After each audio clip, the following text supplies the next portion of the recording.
এরা দেশটাকে শেষ করে দিল। বলে হামারা আঙ্গনা মে তোমারা क्या काम है। कुंभ मेलाई हिंदू भाईराई बोलचे मुसलमान ने अपना घर खोल दिया, अपना बाथरूम खोल दिया, अपना मस्जिद के दरवाजा खोल दिया कि आप लोग बैठिए, आराम कीजिए, नहाइए, पैखाना कीजिए। मदरसा का दरवाजा खोल दिया। अब सोचो, उस बाबा से पूछो, तुमने कहा था हमारा अंगने में तुम्हारा क्या काम है, लेकिन बाबा हम ही तुम्हारे काम आए। ये हिंदुस्तान है। আমি কালকে জলসায় বলেছি, কোরআনে আছে ওয়ালা তাসুব্বুল্লাযীনা ইয়াদউনা মিন দুনিল্লাহ ফায়াসুব্বুল্লাহ আদওয়াম বিগাইরি ইলম। হে আমার নবী, পৃথিবীর মানুষকে বলে দাও, তোমরা তাদের দেবদেবীকে গালি দিও না যারা আল্লাহ ব্যতীত অপরের উপাসনা করছে। অজ্ঞাত অবস্থায় তারা তোমার আল্লাহকে গালি দেবে। আপনি শিরকটা বুঝান, বেদাতটা বুঝান, আপনি আল্লাহকে চিনান, আল্লাহ এক এবং অদ্বিতীয়, আল্লাহর কোনো শরীক নেই। আজকে আমার ভাই আপনাদেরকে অনুরোধ করছি, সবাই কোরআনের ওপরে দাঁড়িয়ে যাব। সকলে জোরে বলুন ইনশাআল্লাহ। কোরআনের পক্ষে আছেন তো? হাত তুলে বলুন ইনশাআল্লাহ।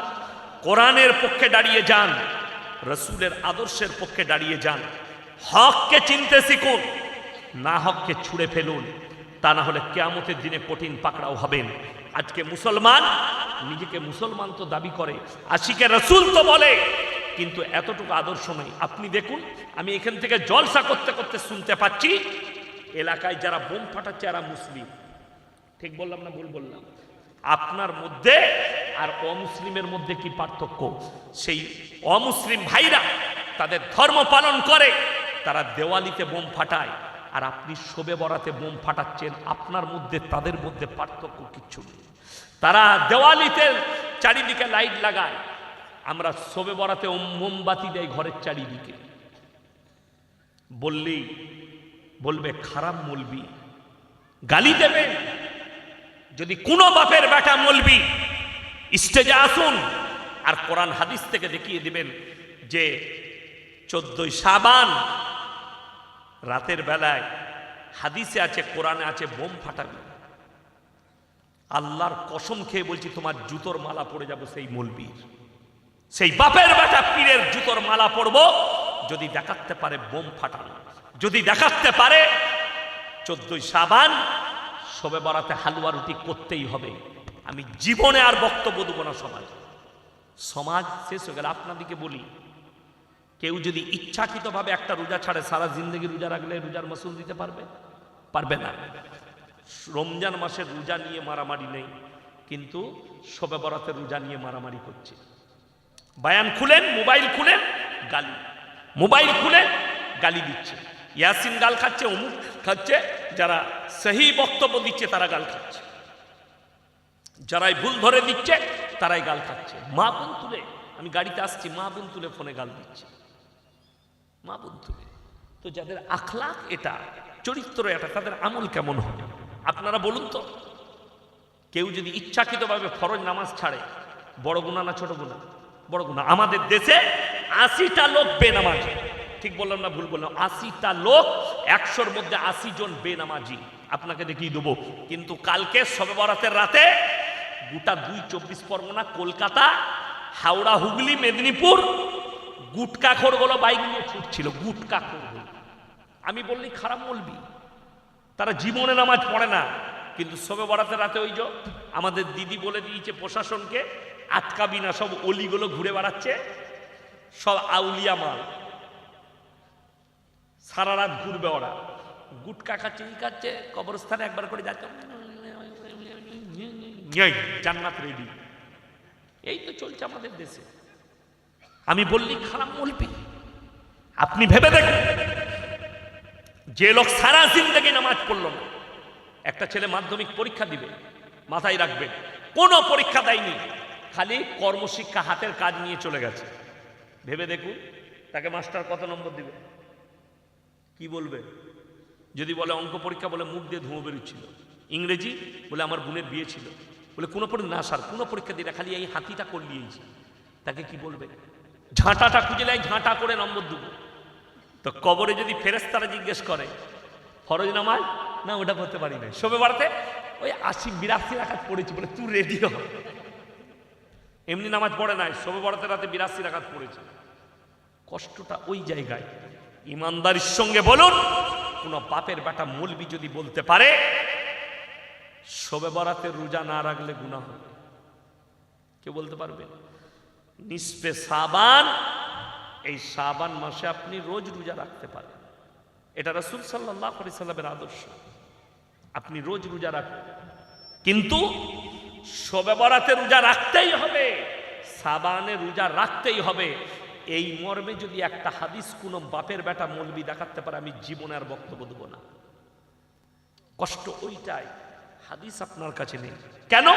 বাপ দাদরা করে আসে, ফরজ নামাজ পড়েন। আপনাকে বলে দিই, সেদিনে দেখলাম আমার আব্বাজি রেগে গেছিল। কেন?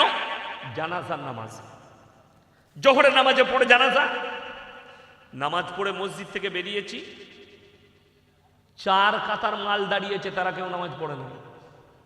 ক কাতার বললাম? 4 কাতার। নামাজিরা পেছনের কাতারে, আর বেনামাজি মাল কটা সামনে, ফার্স্ট কাতারে। নামাজ আর কারো হবে? বলুন।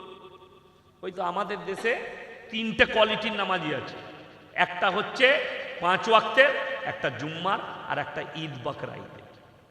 ঈদের দিনে লাপাই করা বেশি, ওই মাল কটা যারা জীবনে নামাজ পড়ে।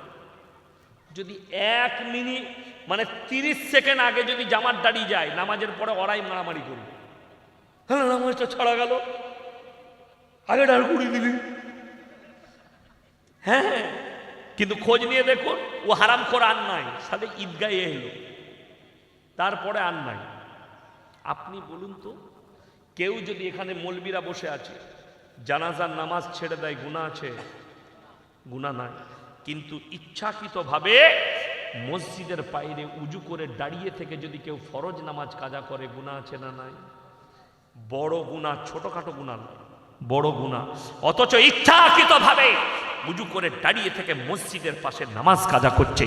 বাজারে মসজিদ, চায়ের দোকানে আড্ডা মারছে হারাম কর 3 ঘন্টা, নামাজের কথা বললে বলে আমার সময় হয়ে উঠে না, অথচ নিজেকে মুমিন বলে দাবি করছে।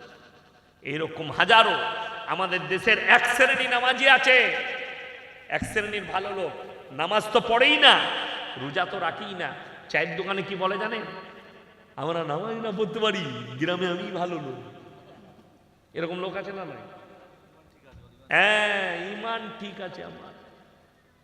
তারা কান খুলে শুনে, খুব ভালো করে শুনবেন, এটা আমার কথা নয়, রাসূল আকরাম সাল্লাল্লাহু আলাইহি সাল্লামের হাদিস, যার মধ্যে নামাজ নেই তার মধ্যে ইসলাম নেই। সবাই হাত তুলে বলুন, 5 ওয়াক্তের নামাজি হবেন? সকলে জোরে বলুন না ইনশাআল্লাহ। 5 ওয়াক্তের নামাজি হন, যার নামাজ নেই তার মধ্যে ইসলাম নেই। দ্বিতীয় নম্বর, এটা কোরআন মারাত্মক। আল্লাহ রাব্বুল আলামিন কিয়ামতের দিনে 2টো রাস্তা, একটাই জান্নাতীরা প্রবেশ করবে, একটাই জাহান্নামীরা। জান্নাতীরা জাহান্নামীদেরকে দাঁড় করিয়ে দেবে, কি বলে? ফি জান্নাতি ইয়াতাসাআলুনা আনিল মুজরিমিনা মা সালাকাকুম ফি সাকার। তোমরা কেন জাহান্নামে যাচ্ছ? তোমরা বলতে আমরা ভদ্রলোক, আমরা ভালো লোক, তোমরা কেন জাহান্নামে যাচ্ছ? তারা 1 নম্বর উত্তর দেবে চোখের পানি ফেলিয়ে, ক্বালু লাম নাকু মিনাল মুসাল্লিন। আমরা নামাজি মুসল্লিদের মধ্যে ছিলাম না, তাই আল্লাহ আজকে আমাদেরকে জাহান্নামে পাঠিয়েছে। আমার ভাই, কেউ যদি ইচ্ছাকৃতভাবে দিনের পর দিন নামাজ কাজা করে, যারা জিদ করে নামাজ কাজা করবে, আমি ভালো লোক, আমি নামাজ পড়বো না, এমনি জান্নাত পাবো, জেনে রেখে দিবেন তারা জাহান্নাম একদম অনিবার্য, তারা জাহান্নাম যাবে। এটা কোরআন। তারা জাহান্নামে যাবে যারা ইচ্ছাকৃতভাবে নামাজ ছাড়ছে, গর্ব করে। আমাদের দেশে গর্ব করে বহুত লোক নামাজ ছাড়ে। আমাদের এলাকায় একটা মসজিদে একজন চাষি, অনেকগুলো গরু আছে, গায়ে আছে, একটা বাছুর ঢুকে গেছে। আপনারা কি বলেন গায়ের বাচ্চাকে? বাছুর, আমরাও বাছুর বলি। তো বাছুরটা ঢুকে গেছে মসজিদে, মুয়াজ্জিন সাহেব ফেদারে বার করেছে, যে তাকে বলছে, এ তুমি তোমার গরুটা বাঁধতে পারো না? এইভাবে মসজিদে ঢুকে গেছে। সে কি উত্তর দিয়েছে জানে? তোকে কে মুয়াজ্জিন করেছে, তোর বুদ্ধি নেই? বলে কেন? বলে আবে ওটা অবলা জন্তু বলে ঢুকেছে, আমাকে কোনোদিন দেখেছিস? আমি মসজিদে এসেছি। কথাটা বুঝতে পেরেছেন? এটা সত্য ঘটনা বলছি, বাস্তব, সে লোক জীবনে মসজিদে পা দেয়নি জিন্দেগিতে। এরপর ইমানদারির সঙ্গে বলুন, যে লোক জীবনে মসজিদে পা দিল না সে জান্নাতে যাবে তো? এই জান্নাতে যাবার এই লোকগুলোর জন্যে এক শ্রেণীর হুজুররা ধরা খাবে। কারা? আমাদের দেশে তো জান্নাত খুব সহজ। কিভাবে? নামাজ রোজা কিছু কর আর না কর, 3 বোতল মদ খেয়ে বসিরহাটে মরে গেছে অ্যাক্সিডেন্ট হয়ে, বলে কোনো ব্যাপার নাই, হুজুর মিলাদ পড়াবে, জান্নাত রেডি। আমাদের সে মিলাদে জান্নাত তো 40 দিনে মিলাদ, 30 দিনে মিলাদ, 4 দিনে মিলাদ। আচ্ছা শুনেছেন কোন হুজুর দোয়া করেছে, আল্লাহ আমাকে দেশি মুরগি দিয়ে ভাত দিয়েছে, পোলাও খাইয়েছে, এর বেটা 3 বোতল মদ খেয়ে মারা গেছে, আল্লাহ আমাকে যখন 10,000 টাকা দিন, এর বেটাকে জান্নাতে দিতেই হবে? এরকম দোয়া শুনেছেন কোন হুজুরের? যে হুজুর এই দোয়া করবে সে হুজুর আগে মার খাবে। যদি বলেন আমার মতো 100টা মলবি ধরা পড়বে কিয়ামতের দিন। আজকে একজন কলকাতার ফোন করে বলছে, হুজুর কার কথা শুনবো, কোন মলবির কথা শুনবো? আমি তাকে বললাম, আপনি শিক্ষিত লোক তো? বলে জি আমি চাকরি করি। আমি বললাম না, আপনি মূর্খ। তারা ওর এই প্রশ্ন আমাকে করতেন না। আপনাদিকে বলি, আপনাদেরও অনেকের মনে প্রশ্ন জাগবে, আমি কোন মলবির কোন হুজুরের কথা শুনবো? এ একটা বলছে, ও একটা বলছে, ও একটা বলছে, আমরা কনফিউজ। আপনাকে বলে দিই, আপনাদের এখানে সবজি বাজার আছে না? আচ্ছা সকালবেলা এরকম বুদ্ধিমান লোক কেউ আছে যে কানা বেগুন কিনবে না? ভালো কানা বেগুনটা কিনে নিয়ে এলে বউ কি বলবে, তুমি কানা নাকি দেখে লাউই? বলবে না? বলবে না। আপনি বেগুনটা ঘুরিয়ে দেখে নেবেন, টমাটোরটা ঘুরিয়ে দেখে দিবেন, আলুটা ঘুরিয়ে দেখে দিবেন, পেঁয়াজটা টিপে দেখে নিবেন, মাছটা কিনতে গেলে মাছের পেটটা টিপে দেখে নিবেন। আপনি পচা মাছটা চিনতে পারলেন, পচা আলু চিনতে পারলেন, পচা পেঁয়াজ চিনতে পারলেন, কানা বেগুন চিনতে পারলেন, আর কানা হুজুর চিনতে পারোনি? তাহলে তো তুমি মূর্খ। কোরআন খুলে নেওয়ার পরে আমার মতো কিরকম মৌলবি ধরা পড়বে শুনেলেন, ইন্নাল্লাযীনা ইয়াকতুমুনা মা আনজালাল্লাহু মিনাল কিতাব ওয়া ইয়াশতারুনা বিহি সামানান কালীলা উলাইকা মা ইয়াকুলুনা ফি বুতুনিহিম ইল্লান নার ওয়া লা ইউকাল্লিমুহুমুল্লাহু ইয়াওমাল কিয়ামাতি ওয়া লা ইউযাক্কিহিম ওয়া লাহুম আযাবুন আলীম। হে আমার নবী, পৃথিবীর মানুষকে বলে দাও, তোমাদের মধ্যে কিছু এমন আলেম থাকবে, হুজুর থাকবে, যারা আমার কোরআনের আয়াতকে পাল্টিয়ে দেবে, নিজেদের পেট চালাবার জন্য কোরআনের আয়াতকে লুকাবে। তারা নিজেদের পেটেতে, হে আমার নবী, আগুন ছাড়া আর কিছু ভরে না। কিয়ামতের দিনে আমি আল্লাহ তাদেরকে কঠিন আযাবে মুবতালা করে দেব। আজকে কষ্টটা শুনেলেন। কেন বললাম লটারি কেন হারাম? ভাগ্যের মালিক আল্লাহ। চলুন পয়েন্ট বুঝিয়ে দিই। আজকে মানুষ এমনভাবে বিশ্বাস করতে লেগেছে, আপনার বিশ্বাস এই কাগজটা, এই ঘরটা লটারির কাটলেই আমার টাকা পড়বে, এটা আমার লাকি ঘর, এটাই হচ্ছে শিরক। এবং এইটার উপরে বিশ্বাস করার কারণে, ভাগ্যের মালিক কাগজটাকে বিশ্বাস করার কারণে আপনার ঈমান চলে গেছে। জ্যোতিষী যারা হাত দেখে মানুষের ভবিষ্যৎ বলে, এদেরকে হাত দেখালে মানুষের ঈমান চলে যাবে। আজকে তো আমাদের সমাজ ওইভাবেই চলছে। আপনি সকালবেলায় শিয়ালদায় চলে যান, স্টেশনের বাইরে আমি বেরিয়েছি, চা খেলাম, উলা বুক করলাম, এয়ারপোর্ট আসবে, দেখছি বাইরে হারামখোর মাথায় সরষের তেল লাগিয়ে বসে আছে, ছিঁড়া চট বিছিয়ে। হ্যাঁ, অ্যাটার্জি খুলেছে, অ্যাটার্জিতে খালি আংটির পাথর, বিভিন্ন কালারের মাল। সামনে একটা ফালনামা আছে, ফালনামা মানে বিভিন্ন ডিজাইনের কি করা আছে, গোল চাকতি আছে। 1 লাখ টাকা বেতন পায়। বনগা থেকে গিয়ে নেমেছে, বসিরহাট থেকে লোকাল চেপে গিয়ে নেমেছে শিয়ালদায়। 50,000 বেতন পায় কলকাতায়। বাইরে বেরিয়ে হাটটা দেখো তো, ওরে বাবারে, তোমার ভাগ্যটা খারাপ যাচ্ছে। বইয়ের সঙ্গে একটু ঝামেলা চলছে। কি দেখলে শালা রোজ বইয়ের সাথে ঝগড়া হয় রাতের বেলায়, মিলে গেছে। কি করতে হবে বাপ? বললে চিন্তা নেই, এই পাথরটা নিয়ে যাও, তোমার ভাগ্যটা ফিরে যাবে। এই পাথরটা নিয়ে যাও, বিবির সঙ্গে মহব্বত হবে। ই দেখলে সারা দারুণ পাথর। কিন্তু চিন্তা করেছেন, যে লোক লিখছে 1 লাখ বেতন পায়, কলকাতায় উন্নয়ন ভবনে যখন আটটি অফিসে বসবে পাটা তুলে বসবে, এ নরেন চা নিয়ে আয়, আনছি স্যার। কাপটা ধরিয়ে দিবে, চায়ের কাপটা। ঠিক বললাম না ভুল বললাম? সে যখন নাস্তা চাইবে, টিফিন, এই অমুক হোটেলে যা আমার নাস্তাটা নিয়ে আয়, আনছি স্যার। কি আনবো? দুটো কুলচা নিবি, ডিমের আমলেট নিবি, এটা নিবি, ওটা নিবি। অর্ডার করবে, টেবিলে চলে আসবে। আর যে হারামখোর শিয়ালদায় বসে লোকের ভবিষ্যৎ দেখছে, পাথর বিক্রি করে যে লোকের ভাগ্যকে ফিরাচ্ছে, একবারও তাকে বলতে পারছে না তুই ছিঁড়া চটে বসে কেন। ও কি খেতে পাই জানেন? একটা পাথর যদি বিক্রি হয়, 3টে পরোটা, আনলিমিটেড তরকারি, 1 টুকরো পেঁয়াজ, একটা কাঁচা লঙ্কা, সিদ্ধ ডিম, 30 টাকা। ওই মালটা খেতে পাবে হারামখোর, দামি মাল নয়। বিশ্বাস করুন, একবারও কেউ বলতে পারছে না তুই যে আমাকে ভাগ্যের পাথরটা দিচ্ছিস, ওটা তোর গলায় বাঁধ, কাল থেকে মমতা খালার পাশে থাকবে। আপনাদেরকে কেন বললাম? MA pass, BSc, BCom, doctor, master, professor, engineer, Jadavpur বিশ্ববিদ্যালয়ে পড়ে, বিবেকানন্দ কলেজে পড়ে, বর্ধমানের রাজ কলেজে পড়ে, কিন্তু কোথায় নরমাল জানেন? 1 বছর প্রেম করেছে, মেয়ে মোবাইল সুইচ অফ করে দিয়েছে। ঈদের সালা বিরাট ঝামেলা। ভালোবাসে, কোন হুজুর মোবাইলের সুইচ খুলতে পারবে? শালা হুজুর। বলে হ্যাঁ। হুজুরের কাছে হাজির, এসি কাঁদছে। কাঁদছে কেন রে? খুব ভালোবাসত, ফোন সুইচ অফ। কি করতে হবে? বললে বাবা 5001 টাকা লাগবে, সুইচ খুলে যাবে। 5001 টাকায় সুইচ খুলে যাবে। আমি খালি আপনারা ভেবে দেখুন, আমাদের তাবিজে যদি সুইচ খুলে যেত, আমরা টাওয়ারগুলো রাখতাম একটা?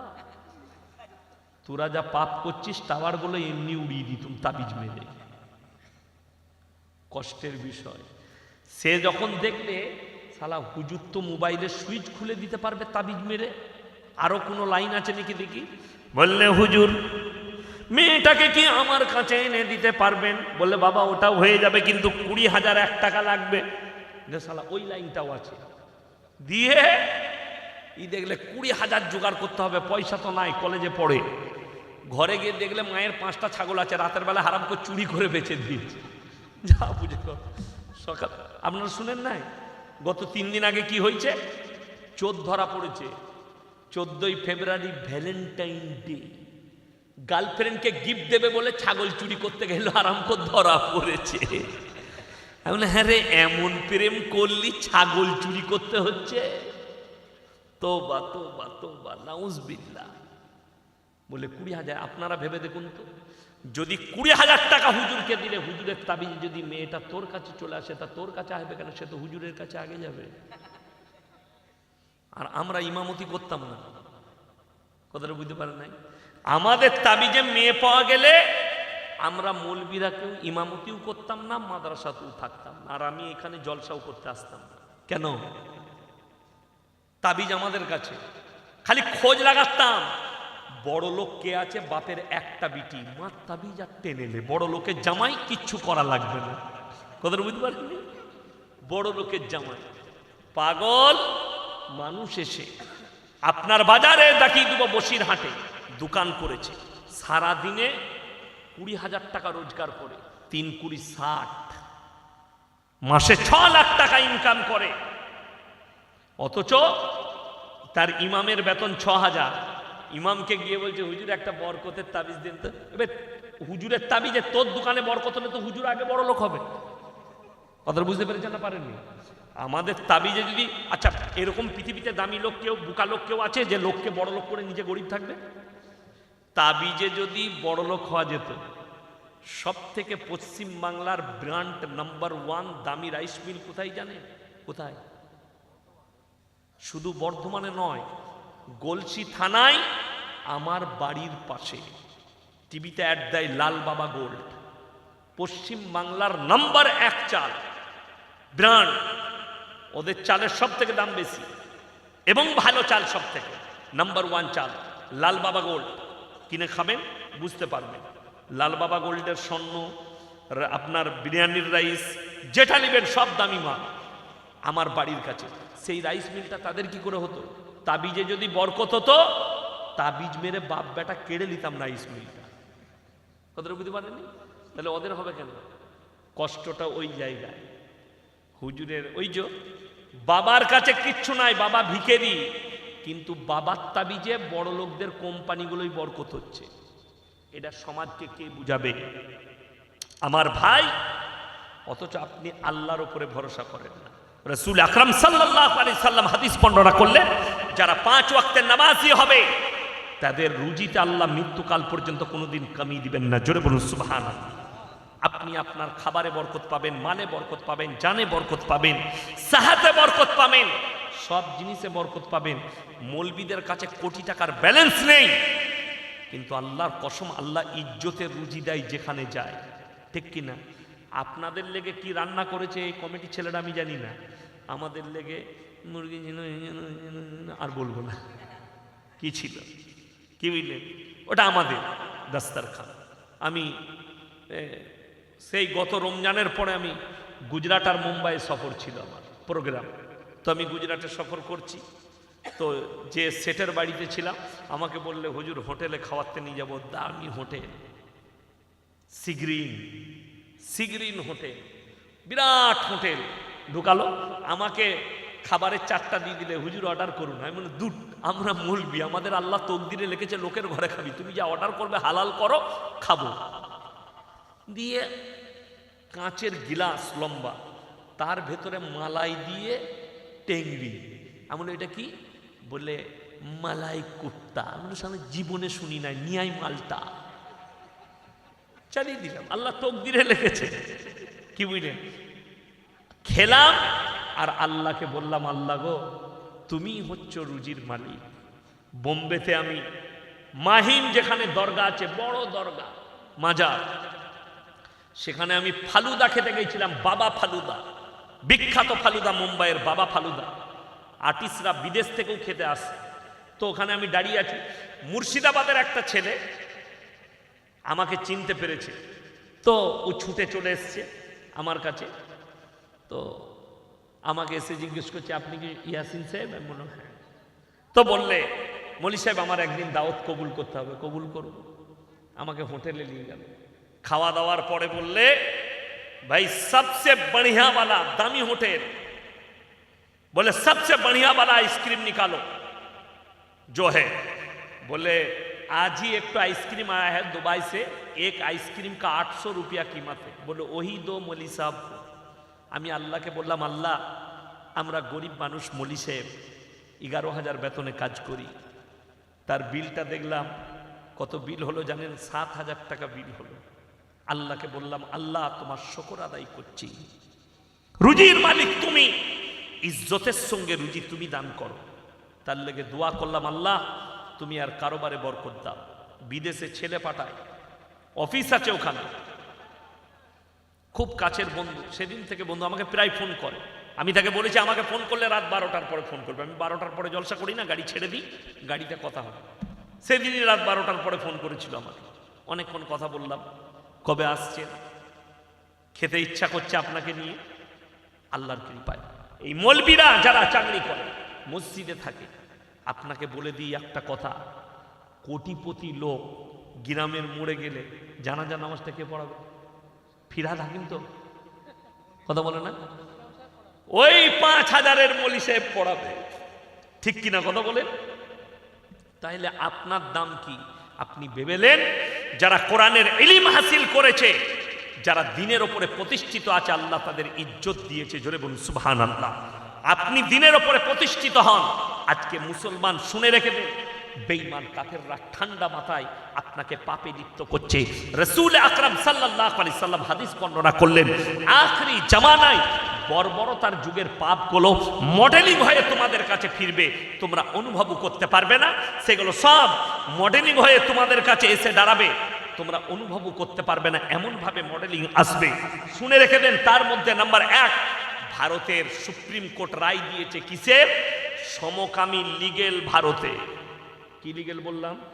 সমকামী। ভারতে পরকীয়া লিগেল, সুপ্রিম কোর্ট রায় দিয়েছে আপনি মুসলমান আমি মুসলমান, আমাদের ইমান আমাদিকে নিজেদিকে বাঁচাতে হবে। কথাটা বুঝতে পারেননি? আমাদের ইমান কাদিকে বাঁচাতে হবে নিজেদিকে। আজকে বলে দিই, স্কুল কলেজ ইউনিভার্সিটিগুলো আমি বললে আমার নামে অ্যারেস্ট ওয়ারেন্ট জারি হবে। এত নোংরামি শুরু হয়েছে, এত নোংরামি আপনি অনুভব করতে পারবেন না। কলকাতায় যতগুলো পার্ক আছে, কালকে দিনে কতটা জিনা হয়েছে, কতগুলো ছেলে আর মেয়ে জিনা করেছে, এটা ওষুধ কোম্পানির যে দোকান আছে তারা বলতে পারবে যে কতগুলো কন্ডম আর নিরোধ বিক্রি হয়েছে। আমি বলবো না, ওদিকে জিজ্ঞেস করুন। গত বছরের সমীক্ষা দিয়েছিল নিউজ 18 বাংলা যে শুধু কলকাতা টাউনে 22,000 কন্ডম বিক্রি হয়েছে। কলকাতা টাউনে মানে 22,000 ছেলে মেয়ে জিনা করেছে। ঠান্ডা মাথায় আপনার আমার সন্তানকে জিনা করাচ্ছে। বলে দিই, পাকিস্তানে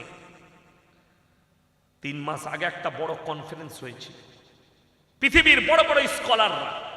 আমাদের ভারতের একজন ছিলেন ডাক্তার জাকির নায়েক, মোল্লা তারিক জামিল বলে পাকিস্তানের একজন স্কলার, আর একজন ছিল মুফতি তাকি উসমানী, মুফতি তারিক মাসুদ। এই তাকি উসমানী একজন বড় স্কলার এশিয়ার। তো তিনি যখন বক্তব্য রাখলেন ডাক্তার জাকির নায়েকের পরে, আমি শুনছিলাম লাইভ, তিনি একটা মারাত্মক কথা বললেন कि आखिरी क़यामत से पहले पूरे आलम में, पूरे दुनिया में हराम औलादों से भर जाएंगे। তিনি তার ব্যাখ্যা দিলেন, और ये मेहनत किसने शुरू किया? ইহুদি নাসারা ने किया, খ্রিস্টান लोगों ने किया। তা না হলে আপনি অনুভব করতে পারবেন না। কলকাতায় নিউ টাউন পার্ক স্ট্রিট, এখানে কতগুলো মুসলিমদের যুবক যুবতী 25শে ডিসেম্বর ক্রিসমাস পালন করেছে। গির্জার সামনে গিয়ে তারা ক্রিসমাস পালন করেছে। আপনার জানা আছে যারা 1 জানুয়ারি আর 25শে ডিসেম্বর ক্রিসমাস পালন করবে তাদের জন্য কোরআন বলেছে তারা পদভ্রষ্ট, আর যারা পদভ্রষ্ট হবে তারা জান্নাত পাবে না। কোরআন হচ্ছে গায়রিল মাগযুবি আলাইহিম ওয়ালাদ দাল্লিন। মাগযুব মানে ইহুদি আর দাল্লিন মানে নাসারা। এই দুটো দলই পদভ্রষ্ট, আর এদের যারা অনুসারী হবে তারাও পদভ্রষ্ট হয়ে যাবে। হাইরে মুসলমান, আজকে এদিকে দোষ দিয়ে কি করবেন? আপনাকে প্রমাণ দেই, আজকে ভালো ভালো হুজুররা বাংলাদেশের কেক কেটে নিজের জন্মদিন পালন করছে, আর আমরা বলে যাচ্ছি তোমরা তোমাদের সন্তানের জন্মদিন পালন করা ইসলামে কি হারাম, এটা খ্রিস্টান ইহুদিদের কালচার। কিন্তু এই জায়গাগুলোকে ধ্বংস করছে এই বাংলাদেশের কিছু ভণ্ড বাউল বুষ্ট। গত বছরে দেখলাম তাহিরি বলে একটা বাউল বুষ্টম আছে, তো সে দেখছি কেক কেটে নিজের জন্মদিন পালন করছে। সে তো মৌলবি নয়, ওকে লোকে মৌলবি ভাবে। ও হচ্ছে বাউল বুষ্টম, আগে বাউল গান করতো তারপরে বক্তা হয়েছে। কোরআন ভালো করে পড়তে জানে না। যাই হোক, আমি যেটা আপনাকে বলছিলাম যে শুনে রেখে দেন, ইসলামের শরীয়তে যেগুলোকে হারাম করেছে, যেটা আমার রাসূল সাল্লাল্লাহু আলাইহি সাল্লামের কাছে কোরআন অবতীর্ণ হয়েছে, আল্লাহ হুকুম দিয়েছে তোমরা ইহুদি নাসারাদের কালচারকে নিও না। আজকে আমি জলসা করতে এসেছি, ইনারা যদি আমাকে জিজ্ঞেস করে আপনার পরিচয় কি, আমি আমার বাবার নাম নেব না মায়ের? বাবা, আমি হচ্ছে মোল্লা শওকত আলী মাজাহিরির ছেলে। আমি যদি ইনাকে জিজ্ঞেস করি আপনি কে, ইনি নিজের বাবার নাম নেবেন না মায়ের? যদি বাবা মারা যায় তাও আমরা বলি মৃত অমুকের ছেলে, তাই না? আপনাদের এখানে ছাগল আছে না নাই? ছাগলের ছানা হলে পাঁঠার ছানা বলেন না ছাগলের? গায়ের বাচ্চা হলে ষাঁড়ের বাচ্চা বলেন না গায়ের? গায়ের। আপনি জানেন আল্লাহ তাআলা ইনসান এবং জানোয়ারের যে ফারাকটা করেছেন, পার্থক্যটা সেটা 4 পায়া আর 2 পায়া নয়, আকৃতি নয়, মারাত্মক পার্থক্য। এইটাই তাকি উসমানী বুঝিয়েছেন যে জানোয়ারের পরিচয় আল্লাহ ঘটিয়েছে মায়ের দ্বারা, আর ইনসানের পরিচয় ঘটিয়েছে বাপের দ্বারা। একটা গাই যদি মাঠে চড়তে যায় 5টা ষাঁড় মিলামিশা করতে পারে।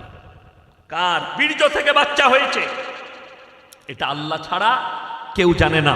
একটা ছাগল যদি মাঠে চড়তে যায় 5টা পাঁঠা মিলামিশা করতে পারে, কার বীর্য থেকে বাচ্চা হয়েছে এটা আল্লাহ ছাড়া কেউ জানে না। আপনার জানা নেই?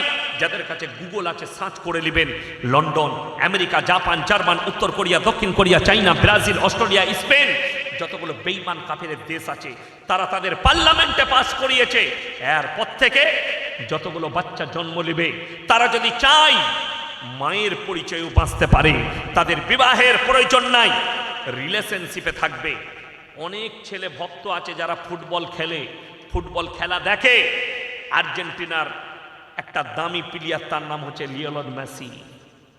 ঠিক বললাম না? আমি যদিও ফুটবল খেলা দেখি না, কোনো খেলাই দেখি না, সময় নেই। আমার ভাই অনেক আমাদের যুবক আছে মেসির ভক্ত, ঠিক কি না? মেসিকে ভালোবাসি, মেসির ভক্ত। সেই ভক্তরা শুনেলাম যেদিনে লিওনেল মেসি বিবাহ করতে গেছে তার স্ত্রীকে, তার 5 বছরের সন্তানকে নিয়ে গেছে। তার মানে বিয়ের আগে ছেলে হয়েছে। এটা ইসলামে জায়েজ না হারাম? হারাম আউলা। নামগুলো করে দিচ্ছি। দিয়েগো মারাদোনা, ফুটবল সম্রাট বলা হয়, এটাও আর্জেন্টিনার প্লেয়ার। 11টা প্লেয়ারকে কাটিয়ে গোল করেছিল। এই দিয়েগো মারাদোনা যেদিনে বিবাহ করতে গেছে তার 9 বছরের মেয়েকে নিয়ে তার মাকে বিয়ে করতে গেছে। মানে মেয়েটার বয়স 9 বছর হয়েছে, তারপরে তার মাকে বিয়ে করেছে। তার আগে ছিল তার মা গার্লফ্রেন্ড, তার আগে গার্লফ্রেন্ড। আর আমাদের আজকে ভারতবর্ষে আমাদের যুবক যুবতীর কাছে ওই পাপ ছুটে এসছে। তারা কলেজে ইউনিভার্সিটিতে পড়াশোনা করে আর তারা বলছে আমরা রিলেশনে আছি। রিলেশন যেদিনে মন যাবে সেদিনে ছেড়ে দেবো। আর যদি বাচ্চা হয়ে যায় ও আমার পরিচয় নিয়ে বাঁচবে। জোরে বলুন নাউজুবিল্লাহ। আজকে অনেকজন আপত্তি করে, আপনাদিকে উত্তর শিখিয়ে দিয়ে যাচ্ছি। ব্রেন, এই ব্রেনের কানটা খুলবেন আর হৃদয়ের কান দিয়ে শুনবেন। যদি এই কানে শুনেন, এই কান দিয়ে শুনলে এই দিকে বেরিয়ে যাবে। বিসমিল্লাহ। এই কান দিয়ে শুনলে এই কান দিয়ে বেরিয়ে যাবে, হৃদয়ের কান দিয়ে শুনেন। মায়েরা শুনবেন। আপনারা যদি কোনো অমুসলিম ভাই আপনাকে বলে, আপনি উত্তর দিতে পারবেন বাজারে ঘাটে রাস্তায় আপনার বন্ধু বান্ধবকে। ইসলামে 4টা বিয়ে করা জায়েজ আছে। ঠিক বললাম না ভুল বললাম? 4টা বিয়ে করা ইসলামী শরীয়তে জায়েজ। অনেক ধর্মের মানুষ আপত্তি তুলে। আসামের মুখ্যমন্ত্রী হিমন্ত বিশ্ব শর্মাজি তিনি ডাইরেক্ট মিডিয়ার সামনে বলেছেন মুসলমান 4 শাদিয়া করতে, इसके ऊपर भी कानून होनी चाहिए। স্টেজে আমরা যজন আছি, বিয়ে হয়েছে কটা বউ? 4টা কার আছে? হাত তুলে। একটাতেই ঝামেলা শেষ নাই। দিল্লি কা লাড্ডু जो खाएगा वो भी पछताएगा, जो ना खाएगा वो भी पछताएगा। একটাতেই ঝামেলা শেষ নাই। এরা বলছে 4টা নিয়ে ঝামেলা কর। দুঃখ, 4টা ইসলামে জায়েজ আছে। আল্লাহ রাব্বুল আলামিন কোরআনকে অবতীর্ণ করেছেন, রাসূল আকরাম সাল্লাল্লাহু আলাইহি সাল্লামকে পাঠিয়েছেন। এই কোরআনে গোটা পৃথিবীর বায়োডাটা আল্লাহ ভরে দিয়েছেন। জোরে বলুন সুবহানাল্লাহ। কিয়ামতের সকাল পর্যন্ত কতগুলো পাপ আসবে, সমস্ত পাপকে ট্যাকেল দিবার জন্য কোরআন আর হাদিস 24 ঘন্টা রেডি আছে। জোরে বলুন সুবহানাল্লাহ। আজকে দেখুন, আপনাকে বলে দিই, বৈজ্ঞানিক পদ্ধতি পৃথিবী উন্নতি লাভ করেছে, করেছে না করেনি? আপনার বাচ্চা যাদের হয় না, আগে আমরা বলতাম বাঁজা। আগেকার মানুষ কি মনে করত? আমার স্ত্রীর প্রতি ভালোবাসা কমে যাবে, তাই আর দ্বিতীয় বিয়ে করা যাবে না। কোরআনে আছে, এর ব্যাখ্যা বিশ্লেষণ রাসূল করেছেন হাদিসে। যদি তোমার স্ত্রী বন্দা হয়, তোমার স্ত্রীর যদি বাচ্চা না হয়, তুমি দ্বিতীয় বিবি গ্রহণ করো। আপনারা বলুন, কেউ যদি দ্বিতীয় বিয়ে করতে চায়, আলেমরা তালবিন ইলমরা ছাড়া আপনারা বলবেন, কেউ দ্বিতীয় বিয়ে করতে গেলে বইয়ের কাছে অনুমতি দিতে হবে না? হবে না? হ্যাঁ, যে বলছেন নিতে হবে তাকে বলছি, রাতের বেলায় গিয়ে যদি বউকে বলো যে আমি কালকে আর একটা বিয়ে করছি, তোমাকে চুমু খাবে না ঝাঁটা করে মারবে? আরে ভাই, ইসলাম বলছে বিবির কাছে অনুমতি দিবার প্রয়োজন নাই, তুমি দ্বিতীয় বিবি গ্রহণ করতে পারো, কোনো অনুমতির প্রয়োজন নাই। যে মায়েরা জলসা শুনছে তারা মনে মনে ভাবে, আচ্ছা 8 কুড়োর বেটা মৌলবীকে দাওয়াত দিয়েছে, কিন্তু বিয়ে করার কথা। আর অনেক ছেলে মনে মনে ভাবছে যে আজকে একটা ভালো মৌলবীকে দাওয়াত দিয়েছিস, কাল কি দীপালিকে বিয়ে করবো, তুইও মার খাবি আমিও খাবো। এটার মানে এটা নয়, দ্বিতীয় বিবাহ বিবির কাছে অনুমতি নয়। কিন্তু আল্লাহ তাআলা বলেছে, তোমার হৃদয় যদি বলে দুটো বিবিকে সমান চোখে দেখতে পারবো না, তোমার জন্য একটাই বিবি যথেষ্ট। এইটা হচ্ছে ইসলাম। কেউ যদি দুটো বউ রাখে, একটা বউকে 500 টাকা দামি শাড়ি আর একটা বউকে 400 টাকা, সে রেডি হয়ে যাও, তাহাজ্জুদ গুজার হলেও কবরের আযাব তোমার কেউ রুখতে পারবে না। তুমি যদি কাবা ঘরে নামাজ পড়ো আর দুটো বিবিকে দুই দুই করো, তোমার আযাব কোনো পৃথিবীর মৌলবি দোয়া করে রুখতে পারবে না, এটা মাথায় লেখে লাও। ওই জন্য ইসলাম, মায়েরা শুনেলেন, আপনার স্ত্রী অসুস্থ, আপনি কলকাতায় ডাক্তারের কাছে নিয়ে গেছেন, বাঙ্গুরে কিংবা পিজিতে, ডাক্তার বলল তোমার স্ত্রীর যা রিপোর্ট দেখে বুঝতে পারছি কন্ডিশন, তোমার স্ত্রীর সঙ্গে শারীরিক সম্পর্ক করা যাবে না, নিষেধ করে দিল, মৃত্যুকাল পর্যন্ত তোমার স্ত্রীর যা অবস্থা করা যাবে না। এই মুহূর্তে আপনারা বলুন, জিনা করা ভালো না হালাল বিবি রাখা ভালো? হালাল বিবি রাখা ভালো, তাই না? যারা বলছে মুসলমান 4 শাদিয়া করতে হ্যাঁ, সেই হারামখোর ঘরে একটা বউ রেখেছে, বাইরে 3টে রেখেছে জিনা করার লেগে। ইসলাম নিষেধ করেছে, কোরআন খুলুন, ওয়ালা তাকরাবুজ জিনা ইন্নাহু কানা ফাহিশা ওয়া সাআ সাবিলা, সূরা বনী ইসরাঈল। ব্যভিচার করা তো দূরের কথা, হে নবী বলে দাও যে রাস্তায় ব্যভিচার হয় সেই রাস্তার ধারে পাশে তোমরা যাতায়াত করবে না। জোরে বলুন সুবহানাল্লাহ। তোমার প্রয়োজন তুমি আর একটা বিবি গ্রহণ করো যৌন চাহিদা মিটাবার জন্য, আর একটা বিবি গ্রহণ করো, হালাল রূপে গ্রহণ করো। যদি তোমার মনে হয় দুটো বিবিকে সমান চোখে দেখব, তুমি আর একটা যৌন চাহিদার জন্য বিবাহ করেছো, তার জন্য এটা নয় যার সঙ্গে তোমার শারীরিক মিলন হয় না তার সঙ্গে খারাপ ব্যবহার করবে, তার পা টিপে দিতে হবে, তার ব্যবহার তার সঙ্গে ভালো রাখতে হবে, তার কপালে চুম্বন দিতে হবে, তাকে সান্ত্বনা দিতে হবে। কি করব বলো? আমি তোমাকে অতটাই মহব্বত করি, আপনি দুটো বিবির দোয়া পাবেন, আপনার জান্নাত আরো কাছে হয়ে যাবে। জোরে বলুন সুবহানাল্লাহ। আমাদের দেশের যারা বলছে দুটো বিয়ে কেন মুসলমান করবে, সেই হারামখোররা 3টে বাইরে মেয়ে রেখেছে, ঘরে একটা। একবার দেখবেন আমাদের দেশের একজন এমপি আছে, মাথায় টুপি লাগিয়ে, হায়দ্রাবাদে, ব্যারিস্টার আসাদউদ্দিন ওয়াসি। সে পার্লামেন্টে বলেছিল, मीडिया दिखे बोलेছিল, বাইরে দাঁড়িয়ে बोले अरे हैदराबाद एयरपोर्ट में हमारा साथ एक एमपी का मुलाकात हुआ, तो मैंने बोला कि भाई ये भाभी कौन है? बोले क्यों? बोले अगले बार तो दिल्ली में दूसरे भाभी का साथ मुलाकात हुआ। बोले नहीं ये गर्लफ्रेंड है। एमपीर कथा बोलছেন উনি, तो उन्हीं की बुझाते চেয়েছেন मुसलमान 2 बीवी रख के हलाल बीवी तो ये हराम है, ये कानून के खिलाफ है। और तुम घर में एक बीवी रखोगे और पार्क में और एक बीवी रखोगे, ये जायज है। কত কষ্ট লাগে বলে দিই। আজকে এটা হিন্দু ভাইদের ধর্ম, তারা তাদের ধর্ম অবশ্যই পালন করবে। কুম্ভ মেলায় বহু ন্যাংটো সাধু ঘুরে বেড়াচ্ছে, ঠিক বললাম না ভুল বললাম? এটা তাদের ধর্ম, অবশ্যই তারা পালন করবে, এতে আমার আপত্তি নেই। আপত্তিটা ওই জায়গায় যে আমাদের দেশে ন্যাংটো হয়ে সাধু বাবারা ঘুরতে পায়, কিন্তু একটা মুসলিমদের মেয়ে বোরকা পরে রাস্তায় কলেজে গেলে তাকে কোর্টেতে কেস লড়তে যেতে হবে। এটা কত দুঃখের বিষয়। আমি হিন্দু মুসলিম সবাইকে ভাবতে বললাম, ব্রেনে ভেবে আমার জলসায় কমেন্ট করবেন, নিজের দিল আর দিমাগকে জিজ্ঞেস করে। যদি গোবর আর মুতখোর যদি না হয়ে থাকেন তাহলে কমেন্ট করবেন, যদি গোবরখোর আর মুতখোর হন তাহলে কমেন্ট করবেন না, আপনি গালি আমাকে দিবেন।